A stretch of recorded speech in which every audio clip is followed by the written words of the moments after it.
but what's like the most important thing that if somebody's like now looking at this and trying to change their diet or habits, and what is your advice where you should start?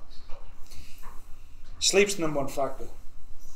So as boring as it sounds, yeah, okay, but you have to optimize your sleep. So what time do you go to bed? It depends. Well, what time did you go to bed last night? I'm going to put you on the spot now. Let's go. Moikka, minun nimi on Tomi ja mä oon Henkka. Meillä on tänään vieraan Levi Earl, joka on brittiläinen urheiluvalmentaja, joka on muuttanut Englannista tänne Suomeen ja perustanut täysin oman salin. Hän on myös legendaarisen valmentaja Charles Poliquinin mentoroima ja erittäin kovan luokan ammattilainen, kun puhutaan urheilusta tai ravinnosta. Tosiaan käytiin vähän hänen tarinaa läpi, että miten hän on ylipäätään päätynyt valmentajaksi ja päätynyt Suomeen. Ja puhuttiin kaikkea, mitä ylipäätään tulee treenaukseen ja ravintoon. Tää on Ilmiö podcast. Hi Levi, great to have you as our guest here in Ilmiö podcast, and we want to start about your background. So you're a head coach and owner of your own private gym. You're a health and fitness expert. But you're originally from UK, so can you tell us a little bit how you ended up here in Finland and becoming an entrepreneur and starting your own business? Yeah, so I'm from the UK. I'm from the northeast. Yeah. A place called Middlesbrough, otherwise known as the Smoggies. And yeah, so as every young lad in England, followed my football career. Football career ended up taking me to the United States. I was playing there at a university. And from the university I went back to the UK for a little bit, and then I ended up on a path where I came to Finland to play for HIFK. I think you know them. Yeah. So unfortunately, due to injuries, I had to basically choose between whether I should carry on or try to change my pathway. And of course, like every immigrant moving to the country, I found a blonde. Who is now my wife, and I have 3 beautiful children with her, and yeah. So from that, we were out training one day with her father, and we were just training together, just general in the gym. Yeah. And he said, "Oh, you'd be a very good personal coach." And obviously, when I was in the university back in the USA, I'd studied under a guy called Gray Cook and Lee Burden. They created this system called the FMS. It's very popular. It was one of the first screening tools. So I had some knowledge in the background of being an athlete and being under coaches. So funny enough, I was actually saying to my wife, can you actually make this a career? Yeah. Like, I didn't know much about personal coaching and things like that. I knew obviously about physical coaches, and then, hats off to my wife a lot. She supported me greatly, still supports to this day, the career. And spent every moment I could during the day, 12 to 16 hours every day, studying to be a personal trainer was at the time, but then I very fastly transferred into strength and conditioning after, and then from that, clients started picking up very fast. It was phenomenal how quick it started, and yeah, it's been on that path ever since. Yeah. So did you start your coaching here in Finland, or because you've done obviously something, are you getting you coaching internationally as well? No, I started my base in Finland, yeah. So everything I did from a coaching perspective was done here, yeah. Okay, what about your injury? You had like a knee injury, or what kind of? I broke my ankle 2 times when I came here. So I broke it once, started the rehab, did the rehab, and then came back, did it again, and that was that. How did you even end up in USA playing football? Is it that common? Football in Soccer. USA? Yeah, that's what I mean. Like soccer in USA. Is that common way from UK to go to USA? To Well, soccer? it's kind of one of these things where you go. Obviously, I was going through the English leagues as high as I could, and it got to a point where I had to make a decision: do I carry on trying to go through the leagues, or I had an opportunity to go for a scholarship? So I thought it was always a dream of mine when I was very young. I wanted to live in the States, and so I took the opportunity and I went for that. So not many people usually get out from where I'm from. Yeah, that's what I'm Middlesbrough is thinking. not exactly one of the best places to live, but I love that. I love my hometown. It's a great place. What kind of place is your hometown? What kind of like, if you can think when you was young, what kind of your future? If you think like what's a common path for a guy from your hometown? It's an industrial place. So there's 3 big plants on our city. We got like 2 steel and 1 nuclear power plants, and a lot of the lads now they're going off on the rigs. So they do work off the northeast seabed, and they pull up the oil and things like that. That's kind of what a lot of my friends are doing from back home. So that's kind of like the industry what they lie into. Yeah, but we have lots of same kind of like cities here in Finland, like Kouvola and Imatra, Lappeenranta. There's like same kind of industrial towns. The whole city is like built around the factories. Yeah, and that's what our town was built on. It was we actually in Middlesbrough we created the steel for the Sydney Bridge. Yeah. So okay. So it's a huge. Yeah. It was a huge built up town on that industry, but if you can think that back to that time, did you see yourself as an entrepreneur then? I think I've always had it in me. I mean, both my parents are.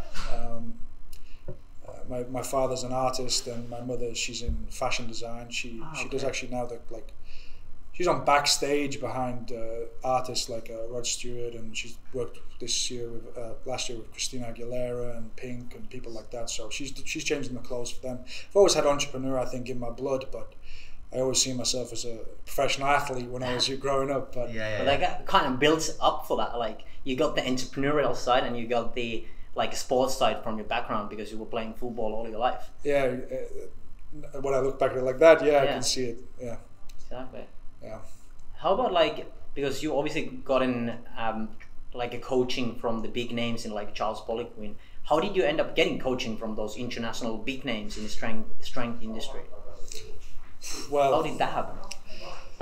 Well, right at the beginning of my career, I got introduced to Charles, but I couldn't afford any of his courses. I mean, they were astronomical investments. They weren't costs; they were investments. Yeah. And I always seen as whatever he wrote as an investment. So what I figured out was, okay, I can't afford the courses, so I think he'd wrote like 520 articles. So I read all them. I read his books, read everything I could, and obviously implemented them straight away with the clients. From that, funnily enough, he came to Helsinki one time, and then I thought it was a crazy price at the time for the course. It was only 2 days, but then how much? It was only €600, but back then it was a lot. It was a lot for 2 days, and I mean, I've paid for courses for multiple thousands for 5 days and things like that with him. So it's just, when I think of it, it was a cheap course. But once I was there, everything that he said, I wrote down on a piece of paper. So I didn't listen in the class that much. I just wrote everything he said, analyzed it afterwards, and then we did a workout. And I think I was the only guy that didn't throw up in the workout. And I asked him at the end of the day. I just pulled him over to one side. Can I keep going to your courses? And he said, yeah. So, and then from that, the relationship just kept building and building. And yeah. So at that time, were you working as a smaller gym in Helsinki as a normal personal trainer? Or? Yeah, I was actually working in Tuusula. Okay. So I was working in Tuusula, and in 2015 I created the company PHI. Yeah. And then we hired a couple of trainers, and then we started working in multiple gyms as well. It got to a point where I couldn't take on any more clients, so I think the blood in me said, okay, hire some coaches and we can increase this. So was just like organic growth? Did you actually market anywhere, or did you just build up with word of mouth? Yeah. I have the first flyer in my house still that I ever marketed. I posted it in everybody's door. I don't think everybody's doing. I wasn't doing social media so much back then. I did one time marketing like that, and then it was just growth from that, and it's been really great. Yeah. Over these years. If you think about the most important lesson or value that you have learned in your life, or that you learned from Charles Poliquin, so what would that people can see in your work today, or in PHI's values? I think from not with Charles, but I think from a personal perspective, actually it's Finland that taught me it. patience. I'm from a city where it's all hustle and bustle, fast acting, but I think Finland taught me the most about patience, about taking your time, making the right decision, taking that extra moment in life and waiting maybe a day or two. And the more patience I gained, the more I was able to make smarter decisions. From Charles, I think the best one I got was you're the average of the 5 people that you hang around with the most. That turned into you're the average of the 5 biceps that you hang around with the most. And it's very, very applicable in all aspects of life. Yeah. So I try to surround myself with professionals. I'm really, really cautious on how I spend my time in my day. Every moment I can, I use it to either benefit my education, my brain, or progressing. Yeah, whole like a growth mindset. For sure. Yeah. Talking about that, and because growth mindset, I think that's a big factor in your in PHI. And what do you think about growth mindset and importance of the growth mindset? Isn't that one of the core values for the company? It is one of the core values, yeah. And you know what? I was looking at your book collection. On your Instagram last night, and I was going, does he have that book? First of all, it's my book collection. It's not there, but I have it. It's my co-worker has it now because I shared it with her. Yeah. Because I said it's one of the best books for your mindset. I think everyone actually should read that. It's amazing. Yeah, it's my most advised book. It's Carol S. Dweck. For those of you who don't know, it's Carol S. Dweck, Mindset: The Psychology of Success. Yeah. Actually, it's been translated to Finnish. It is. Yeah, I got the Finnish version. Yeah. What's it in Finnish? I think it's just mindset, actually. Is it? Yeah, I think it's mindset too. Yeah. But I have only read the English version because Nico made me like, you have to read this one. Yeah, I remember. But it's a great book. Phenomenal. I live my life to that. Okay. It's where I raise my kids. My wife knows when I'm doing it, when I'm trying to do it. She's like, will you shut up with that? But yeah, it's the core value of the company. It's the first talk I give to everybody that comes into the company. Yeah. It's the most advised book. Can you tell us a little about the more of the like when somebody comes to your company, you have the Hell Week, or you like test? There's no Hell Week. I don't know if they call it that. I call it an internship. I just call it normal training. But if they call it Hell Week, that's like part of the growth mindset. I think you had one day, right? Yeah. One, yeah. Was that just one part of the week that you did? Oh, that's crazy. One day. Yeah, but the last training that we did, that was not the German body comp. No, but the German thing that you did, that's one part of those 7 days. Right? Yeah, that's the last. And I did like the light version, Yeah. So what is the Hell's Week then? So basically, what we're assessing when any coach comes into our company, and I needed a way to analyze people. I mean, when what I found is when you're hiring people, it's just guesswork. Everybody can put on the best interview. Everybody can put on the best act. They can do that maybe a few months. But until you get really pushed in life or in general, you can really start to show who you are in nature. And I know that from a training aspect, that when people get pushed, you really start to see who they are as a person. Yeah. And in my core value, it's that I'm gonna die before I stop. So I want to see that when coaches are coming to put effort into the company to grow the business, I want to see can they come over adversity in this first week. So we put them through training. It's 3-4 workouts in a week, and we finish off with a very, very nice complex, which is usually it's got sick buckets down the side. It's fun. It's not so much Hell Week, but when they come over that, you can really start to get a taste of who the coach is, how they react, how they when one of our coaches is pushing them through it, you can start to really feel okay.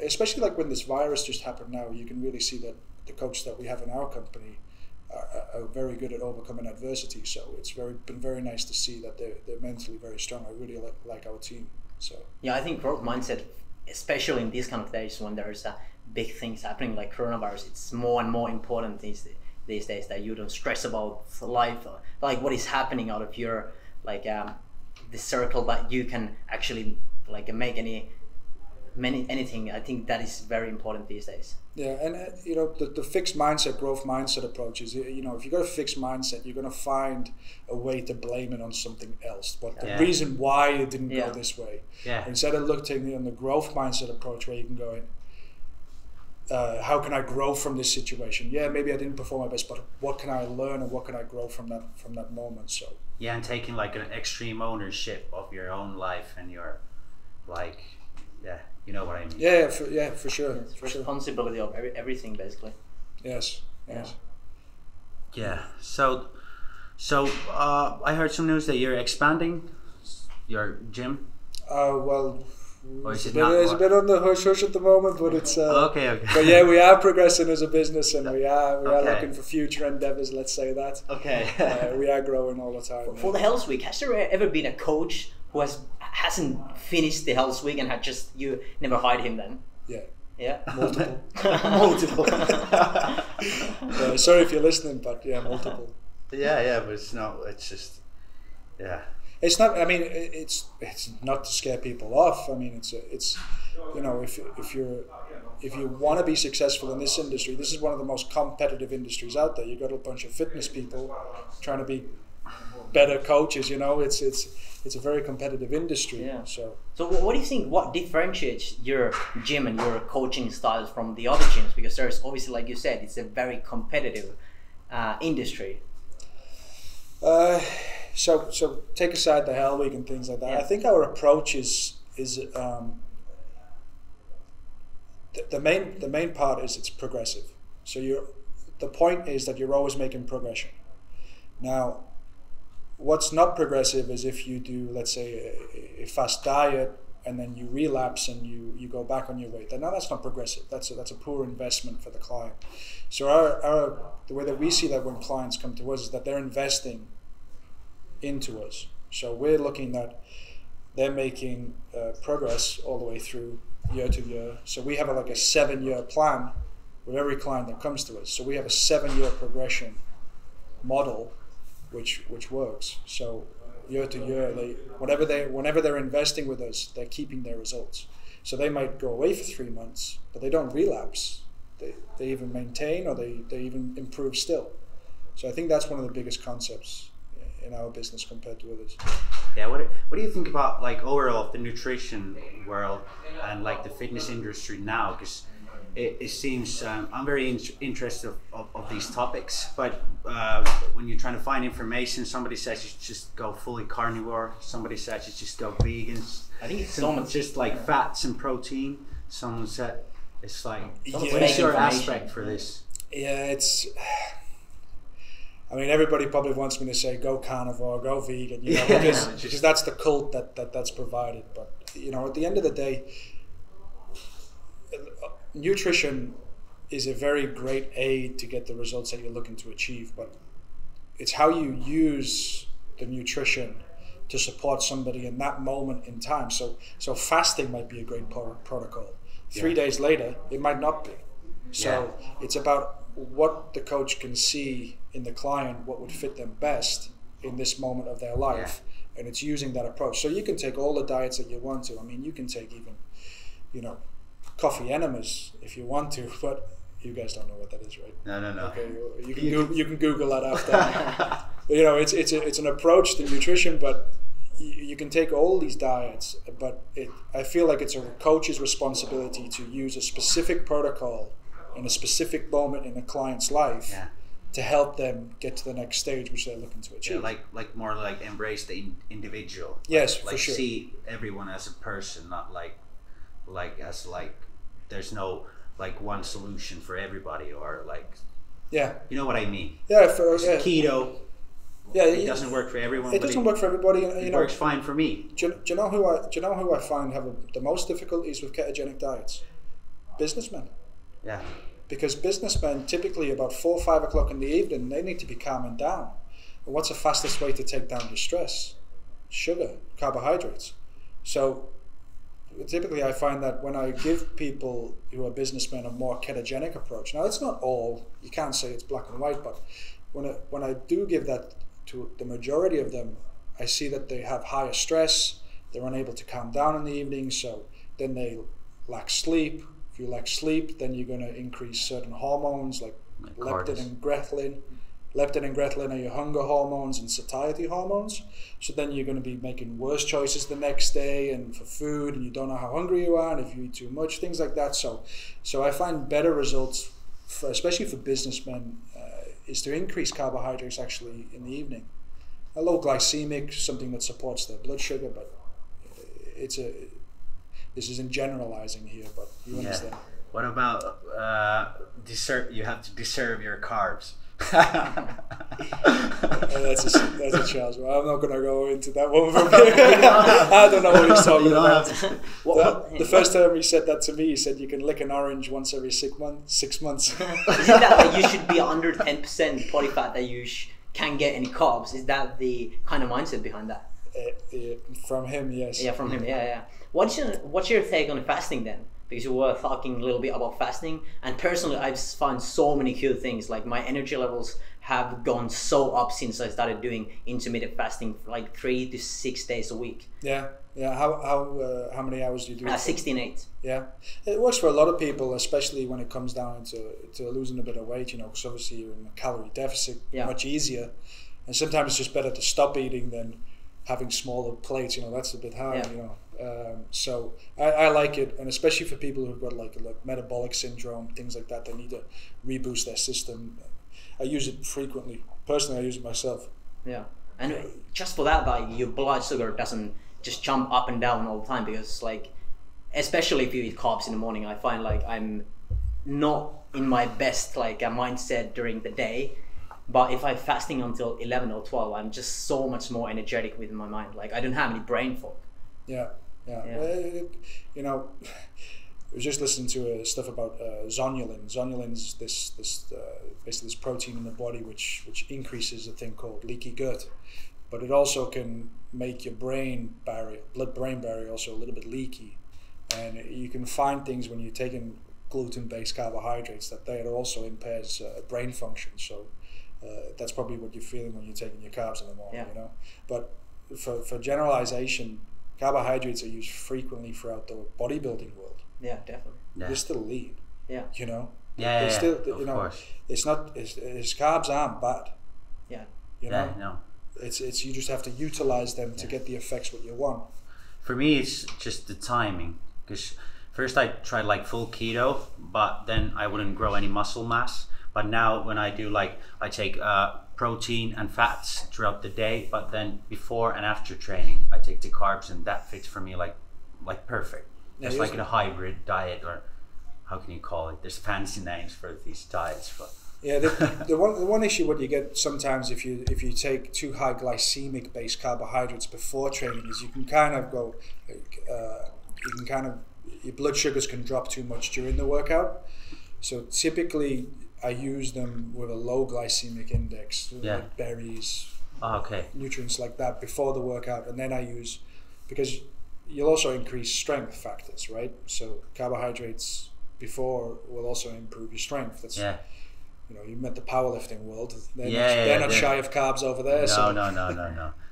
Like the guy Eddie Hall. I just watched the video when he's like, it's crazy how much he eats. The pounding the food, pounding it. Yeah. How about for the people? Because obviously you're talking about like you shouldn't always just follow one specific diet, but you should find one that works for you. How would you feel like some person that doesn't afford to have a coach to like you say that you should eat that way? What is the best way to find the diet that works for them? Try and test. And the thing I'm not saying that one diet should be with you for the rest of your life. I think the more knowledge that you get as an individual, the more that you can see this is going to fit me in my time right now. Yeah, definitely. So when this virus just hit, I went more ketogenic. But now when I'm starting the workflow a little bit more, I'm increasing my carbohydrates because I know it's getting to this time and I know my stress is going to be still through that roof. So the sleep is the most important thing. So it's more knowledge on nutrition from different protocols, and then you yourself understand that you can't afford a coach, so you have to apply it yourself. Yeah. So the sleep is the most important factor for you. Did you say that? Yeah, number one. how do you optimize your sleep? Do you have any like a good advice? Because personally, I try and do like, I don't watch any like screens, for example, in last hour, read a little bit, take a warm shower, take a like something like warm tea, non-caffeined. Like, do you have any good advice for that? Well, I can tell you some stuff that I do which helps me, because obviously, you know, being a businessman, you have to put sometimes those late hours in. Yeah. Exactly. Typically it's 7 days a week, but one thing I use a lot of melatonin. Even if I don't need it to sleep, it's just because I know the function of what happens. So when you're looking at the screens, you stunt the production and the release of melatonin. So if I know that that's going to happen, let's say I'm looking on my laptop, it's 8 o'clock, 9 o'clock at night, that melatonin is not going to what it should be. It's a super powerful antioxidant in the body, which you want to be making sure that you have. So I take it even though I don't need it. I know, because when I'm looking at the screens, I'm not going to have good production, so I just take 3 milligrams, 5 milligrams in the evening. Yeah. Just because I know the benefits will be better in the next day. Yeah. Is it every day throughout the year? Or do you just balance? Yeah, that's what I'm No, thinking. it's the nights when I know that I'm going to be working late, things like that. Okay. So And what about melatonin? Does it have any side effects? No. It's not some people say that they're a bit groggy and things in the morning. When I first started taking it, I was the same, but your tolerance builds up. Yeah. Your tolerance, just like in everything. Yeah, and then some people go, "Oh, it doesn't work anymore." Well, it's still in you. It's still going in. Yeah. It's just your tolerance is a bit higher. So people are using it to basically knock themselves out, but you know, I'm using it for a different purpose. What else for sleep? I'd say magnesium is the most underrated. Yeah. And people should find a better quality source of magnesium. So they typically find magnesium oxide. That's the most common one. It's got a 64% basically like a digestibility rate, but it doesn't absorb well. So it becomes more of like a laxative. So if some of my clients are like a little bit bunged up and they can't, you know, I give them magnesium oxide. I don't use it as a sleeping protocol. Yeah. I use other forms of magnesium like magnesium L-threonate, magnesium bisglucinate. L-threonate magnesium is the best for passing the blood-brain barrier. It's the only magnesium that will do that. So that I use that a lot. Is there any specific time when you should be taking melatonin and magnesium, like a few hours before sleep, or is there anything? So melatonin, I take it about 3 hours before bed. That would be the best. So 3 hours. Yeah, because when you I have like taken it like 15 minutes. Or yeah, it's everybody does it, but typically it's about 3 hours because you get like a time effect. So once you swallow it, then it's going to take time to get in and do its work. So that's why some people feel groggy in the mornings, because they took it so late. Yeah, so it starts to have. What about melatonin's half-life when it like leaves your body? Oh, I don't remember that. Oh. I'll check that out for you. Yeah. But if you take it like when you go to sleep, then I get why you get groggy at morning, because it's maybe like starts to work at 3 at night. I'll check the half-life for you. Yeah. Magnesium, I would put it in dinner. Yeah. Dinner and then pre-bed. Okay. So when you have your evening meal, I take a dose of magnesium, and then in the pre-bed I will as well. You was talking about absorption, like how your body like absorbs the nutrition. So what are your like how you see importance of your gut health? Like, because people talk like you are what you eat, but do you think it's like you are what you absorb? I've heard that before. Yeah. It is. You know, if you look at let's think of like a vitamin A deficiency. Yeah. So if you're not eating fat, you have certain vitamins in your body which are fat soluble, like vitamin A, vitamin D, vitamin E, and vitamin K. So you might be eating nutrients like vitamin A, but if it's not absorbing properly, you're going to have vitamin A deficiencies. Now, vitamin A deficiencies are very correlated to thyroid issues, you know. So it's really important that people are taking in, absorbing the foods, and the higher the stress load, the less you'll absorb. So hydrochloric acid will be lowered with an increased amount of stress. So you need hydrochloric acid to like break down the foods and to help with the assimilation. So What do you think? What are the most important things that people should be taking daily? Is like, I think vitamin D, that is pretty common. Then magnesium. What else? Like people in like the regular. Obviously, there is nothing that you can say for everyone. Yeah. But the general advice for the people that don't want to take tests from themselves. Okay, we live in Finland, right? Yeah. So the number one rule I have for Finns is you need 2 vitamin D tests a year. Yeah. One going into winter, one coming out. Yeah. Vitamin D is correlated above all markers. Like it's like, just Google the benefits of vitamin D. You'll find a massive list. Yeah. 1 test going into winter, 1 test going out. Then Yeah. you'll know how to dose your vitamin D levels. Yeah. And doctors recommend vitamin D. Yeah. But the doses are so low. What do you think about the doses? But the doses aren't so low if you've got high levels. Yeah. So if you're maintaining your levels with a small amount of doses, well, that's good. You don't, but if you're low on the spectrum of vitamin D score, then you might need higher doses. Yeah. And some people might have, they're called SNPs in the genes. You can check SNPs, and basically, some people might be poor at absorbing vitamin D. So then their doses might need to be 5 times higher than the normal individual. So if you go into that world, you can start to really pick up on how individual it needs to get. But vitamin D is one. Zinc. Yeah. Zinc's phenomenal. Yeah, like the doses of the zinc, like in a regular zinc bottle that you buy from pharmacy, it's like they say 25. But if you listen to like Charles Poliquinin, he said you can take like 180 milligrams of the zinc. So what is your opinion of that? Because I take like 100 every morning. It's slightly out of context. He says if you're deficient in zinc, yeah, if you're okay, deficient, sorry. highly deficient in zinc, then you can take up to that. Now that number might not be recommended upon different countries. So the point is that you get your zinc levels to a level of which your body not only functions at a health, but also to optimize the body. Yeah. So. And I think vitamin D, especially in these days when there's coronavirus going, it's becoming more and more important. I've heard some crazy studies that I think, if you know, like Dr. Rhonda Patrick, has been on a Joe Rogan show. I think she was there like a week ago or something, a few days ago, and she said like 95% or something that have been died in the coronavirus were deficient in vitamin D levels. That's just crazy, that. And zinc's been very popular in this virus as well. If you look at that, zinc's hugely popular. What do you think about the testosterone deficiency in men overall in our time? What opinion would you like to know? Like, what is your opinion on testosterone levels at all, relating to health? So testosterone is one of these things which is, for men, it's one of the biggest predictors for health decline. Yeah. So I'm not recommending for everybody to go out and start taking TRT. I mean, that's not what I'm recommending, but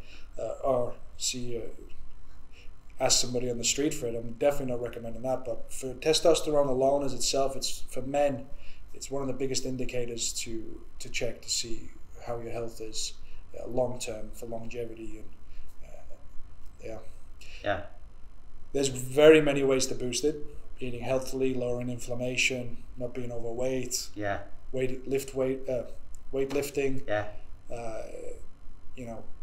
Making sure that your levels are in check, like vitamin D's, etc., etc. So there's many ways to keep it good. But obviously, if you are deficient in testosterone, you should go out to see your doctor, and you should go to have a chat with him. In my opinion, with testosterone and stuff, you want to be making sure that you're in optimal physical and mental and spiritual state so that you have a raised testosterone for your natural self before you should think about talking to your doctor. Because I tell you what, if you're overweight and you're going to take the TRT, you could have done so much before you have to take that, So the TRT is like a testosterone replacement therapy. Yes. Am I right? Yes. TRT. Yeah. It sounds very important these days. Like better, like if you should take tests from yourself, because I think a lot of people don't go doctor like before they have some issues with their body. You should take some tests to see if you're deficient in, for example, vitamin D, magnesium levels, or whatever. Yeah. But in Finland, it's not. It's so different than in States. The TRT it's like normal. Like normal people do it, but in here, it's not a common thing. No, it's people not. like straightly like related to like steroids or doping or like, you know. Yeah, that it is very. I mean, very is correlated to those words. Yeah. I mean, we do in our house of PHI. We run like prevention-based testing, so we can check hormone levels. I run a test called the Dutch test. From that, we can check estrogen movement. We can check how cortisol is metabolizing, and then what we do is we try to optimize as much as possible the client's body, and then we can see that you're weightlifting, your vitamin D levels are in check, your zinc's up there, your hormones are all running spectacular, and you still have low testosterone. So then maybe you would recommend go see your GP, your general practitioner, and have a chat with them. But it's optimizing the body first, in my opinion, from that. Okay. Then the next topic, what about the impact of social media? Because now if you open the Instagram, there's like, it's full of like nutrition expert, training experts, and just every girl or every guy that with a good body that can be like a mentor or like a nutrition expert. What is your opinion on that? Like, how has the internet changed the industry? I think there's a lot of fake news. Fake news and fake information. Yeah, I mean, I wouldn't be buying anything off anybody just from a good body. Yeah. From them having a good body. I would be wanting to see who they've coached, how respected are they, and on the people in their surroundings. Are they a great coach? Is it somebody that I can look to and, you know, actually say, can you help me with not only my nutrition, but help me with my lifestyle, because they're going to now affect how I live. So it's not just about the body from purchasing things, in my perspective. But a lot of people fall into that category in the marketing. You know, it's good marketing. It's the cheapest time to probably market yourself in this industry. Definitely, it's cheaper than TV ads.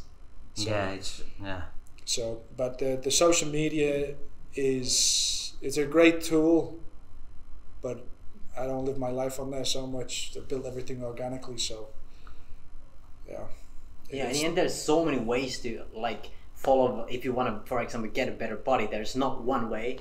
And then people who has a good body, they can just say, "Oh, this is the right way. You should follow that," and that might not work for the many other people. That's true. That's true. I'm very happy that a lot of athletes don't really fall into that. You know, because you know, online coaching for athletes, it can be done. It can be done. I'm actually currently developing some ways to do that, but it doesn't take away one-on-one coaching. Yeah, it doesn't take it away. And really like optimizing the individual. Yeah, like, and you know. What kind of thing you are creating? You say you're creating something on the internet? Well, yeah. So basically, a software, a method so that we can coach athletes at a semi-pro to pro level. Yeah. So about like we asked about like the different diets and different like styles and approaches in the nutrition, but what's like the most important thing that if somebody's like now looking at this and trying to change their diet or habits, and what is your advice where you should start? Sleep's the number one factor. So as boring as it sounds, okay, but you have to optimize your sleep. So what time do you go to bed? It depends. Well, what time did you go to bed last night? I'm going to put you on the spot now. I think at 12:30. 12:30. 12:30. Yeah, I had lots of things to do. Okay. I was at a computer at Now, if I would have asked you just then, how good do you think your sleep is? Not good, but it was decent. It was decent because I started working today at 12, so I slept. Let's do this. 1 to 10. You can't say 7. 10 being the best. 5. Last night. Yeah. Okay. So, what time did you wake up? I woke up like 8:30. 8:30. Did you wake up in the middle of the night? No. No toilet breaks? No toilet breaks. Okay. I don't do them. How long did you stay in bed when you got into bed? Maybe 15 minutes. And then you were out? Yeah. Okay. Did you press snooze in the morning? No. No? I never do it. Okay. That's not that bad. I mean, obviously the timing is a little bit off. Yeah. But typically what we find is we go, how good you sleep? They go, 8 out of 10. And then you go, okay, so the perfect night of sleep is this. You go to bed between 9 and 10 o'clock. Okay? Yeah. You have 3 minutes to fall asleep. Max. Okay? There's no phones before the bed. There's nothing like that. You hit the pillow, you fall asleep. You stay asleep the whole night and you wake up naturally. No phones, no alarms. Okay? When you wake up, you jump out of bed. And you should be in quite a good mood. Okay? Yeah. Now that's the best night of sleep you could have had. What about you? What time did you go to bed? Well, I've got 3 kids, so. How do you measure your sleep? Do you have like Oura Ring or something?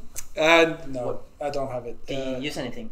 I used to use Oura Ring. Yeah, it's a great tool. I used to use it with a lot of clients. My opinion with the Oura Ring is that usually people track day to day. Yeah. But what you actually want to track is you actually want to track the trend. Yeah. So if you take a month of the Oura Ring and you want to see how the month was, because you might have a bad day. Yeah, exactly. You know, that might have been a bad day. Yeah. He might have been kicking and moving in bed all night, and it might have came up on the Oura Ring that was not a good night of sleep. But his trend for the month might have been, let's say, 6 out of 10. Yeah. Okay. Then usually when we work with like all these gadgets, you know, I think I'm quite old school. I don't like that many gadgets.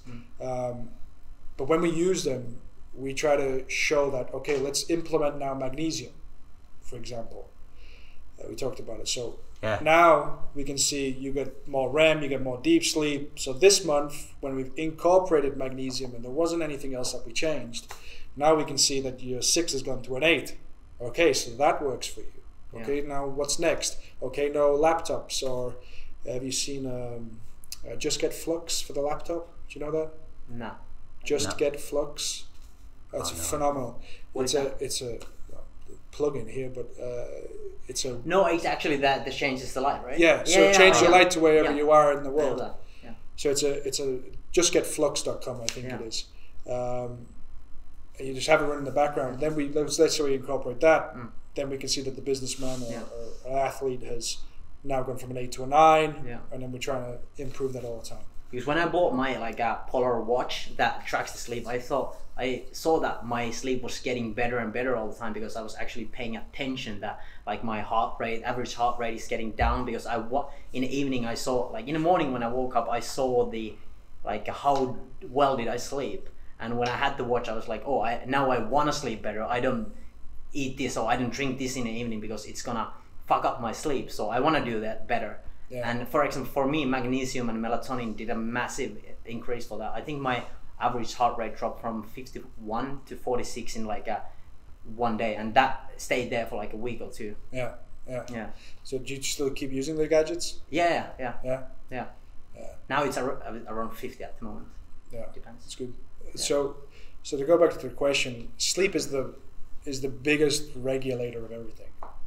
So the more we can get the clients and get athletes to recover, to sleep better, then we know that we can start to make habit changes. Okay. Tell us about the habit changes. What would be after the sleep? Let's say someone now listens to this and starts to sleep well, and then what after that? So it could be meal choices. It could be a change of meal. Normally I don't take something away from them. I normally change it or rotate it to a different time. So we then work on them, because I mean, have you ever had a hangover and you haven't slept much? It's very hard to make habit changes then, isn't it? Right? I know. I mean, you might say you're never going to drink again, but pretty sure it goes back. Yeah. But lack of sleep, harder to make changes, harder to exercise, harder to move. You have hormones which are changed in the body, which don't regulate how much food you should eat, how hungry you are. So everything revolves basically around this sleep. Yeah. Then from 10 p.m. the night before to the morning, then we start to build it up. So then we start with breakfast. Okay, because the breakfast is the meal that everybody can prepare at home. Okay, then we go into the next meal. Okay, do we take it with us, or do we then maybe find a lunch place? So for the CEOs and people that I work with, this restaurant, this building's here, so I maybe find the 5 restaurants close to here, and then we go through the menus. Hey, when you dine here with your partners or in meetings, choose these selections. Oh, okay, so you do like that. So we try to plan your life, basically. Yeah, we try to take out a lot of the guesswork for them, you know. Yeah. These are simple things to do, but it's work for the coach to do that, and I think that gets missed a lot, you know. And then like I said, we build up the day. So how much is the training? Are they training? I'm massive fan of saunas. Yeah. Saunas are fundamentally like a huge part of my protocols for all people. The only time I don't use saunas is when it's a performance athlete and they have competitions, or I need them to gain strength in a certain time period, because you know you'll decrease water, you'll decrease fluids, you'll decrease electrolytes, but you can kind of fix that. But saunas basically fake training. They stimulate these heat shock proteins in the body, and they kind of like, if you get your heart rate up to quite hot, like in Finland, I think you could probably get your heart rate up to 150. How hot you guys have it. It kind of stimulates the body as if you're doing a training session. So most clients are typically training 4 to 5 days a week, and the rest days they're having saunas. How about cold exposure? If you can handle it. Yeah, it's great for the immune system, but some people find it as a stressor. Yeah. So I'm not a fan of cold. Let's talk a little bit about actual immune system, because I think at the moment, especially with the coronavirus going on right now, the immune system, like how can you boost that? What are the best ways to boost your immune system? You're gonna laugh. Sleep. No, you know, of course, you know, if you're not recovered, you're gonna have a weaker immune system. So like even on a training parameter now, for a lot of my clients, I back down the training load a lot, because it's not about smashing them, it's about keeping their immune system not compromised from another recovery that they have to do when they need to be strong. The body needs to be strong, so it's stimulating enough to get the boost, but not putting them in a hole that's going to take them 3 days to get out of, you know. So recovery is a massive factor. It's good that the flights aren't going now, because that's a huge factor for depleting the immune system. You deplete a very big enzyme called CoQ10 when you fly, so that's a real powerful. It's a real powerful, I think it's called supplement that you can use. But yeah, now I'm lost track, so you're gonna have to re-ask me what you said. Yeah, just what were the best ways to boost your immune system? But I think that's pretty much it. Like better sleep. It's quite simple. Yeah. I mean, it's quite simple. You read every health book. Complex. It's simple, but it's so complex because it's. Yeah, because you put in your life other stresses, like, you know, hours up, you know, the night before writing a load of programs. Yeah. And I forgot that I know that my kids are going to wake me up at 4 a.m. Yeah. You know, and I've got to get up and do my stuff. But when I realized that that's the mistake I made, so no, I don't go eat junk food today, you know? Yeah. No, because my body's maybe compromised because the lack of sleep I had. Yeah. But what a lot of people find themselves doing is that they compromise their immune system, don't realize it, or don't take action on it. And then it just becomes this never-ending cycle, and it just gets worse and worse. So you compromise your immune system. Like a domino effect. Yeah, pretty much. Like a bad. But then you can like turn it around, like the compound effect for like when you do good, when you sleep good, when you eat good, then it's like the same effect, but other like, know what I mean? Yeah. Yes. So I mean, even without this virus going on, how many businessmen do you know that take like 3 days off to fully recover from a flight from the States? No. Zero. No, they're straight back in the graft. They're straight back working. Yeah, next day, next flight, but it's going to take. Yeah. No, you've just travelled halfway across the world. Yeah. You know, that's really, there's so much research on the negative effects of flying. Yeah. But nobody takes that time to, you know, get back into, you know, recover and things like that. So. Yeah. So you know the shopping center forum at the Helsinki Central. Yeah. There's like the big billboard. if you could get some like a sentence or phrase there, but not like your own firm's advertisement, what would it be? Be good advertisement, I think, place. The message to send like things message, people. like a quote or a like. I think the quote that I live by is "hard work works." Yeah. So I'd probably just paint that as big as I could. I'd probably put it on every building possible. Hard work works, because it's they've shown multiple times through billionaires and people like this that it's who can keep overcoming these adversities and keep putting in the hard work. So there might be smarter people out there, but it's who's going to put in the more work. And you see it with the likes of Bezos and people like that. Yeah. So they're working hard and they're working very smart as well. I mean, it's very hard to keep working when you made it. Right? Yeah. That's the hardest part. Getting there is easy. Exactly. But keeping up there is the hardest thing. You have probably heard the nobody cares. I love Cameron. Cameron's great. Yeah, Cam Haynes. Yeah. What do you want to leave in this world as a legacy when you're gone from here? It's a legacy. A legacy. For sure, I want to. One of my biggest, what drives me a lot the most is I want to change the way that the industry works.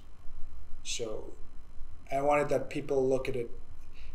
They think that they're investing for their health, but I want to make sure that they understand that they really are investing for their health. Whether they work with me or whether they work with my company or whatever like that. But the point is that that's what I want to change in the industry. That when you're looking for a coach, you really are getting the care that you're wanting from that coach. So that's one of the things I want to leave the world. And I think it is a legacy. I want to be Charles with his many Olympic golds. I want to get more than him. So how many Olympic golds Charles Poliquin had? I think he's 23. 23. How many medals in overall? Many. Hundreds. But there was like 800 Olympic athletes that he coached or something like that. I'm not sure about, but it was something like 800. Something like that. Some crazy number, but I wouldn't mind more golds than him. Okay. Not personally, but at least coaching and working with the people for that. Yeah. Are you currently coaching a lot of athletes on that are on a national level? Yeah. So at the moment, I'm the head strength and conditioning coach for the Greco-Roman wrestling team in Estonia. Yeah. So we work with Ep May and Heikki Nabi. They're the two big stars in the country, and we have all the up and coming guys that I'm working with as well.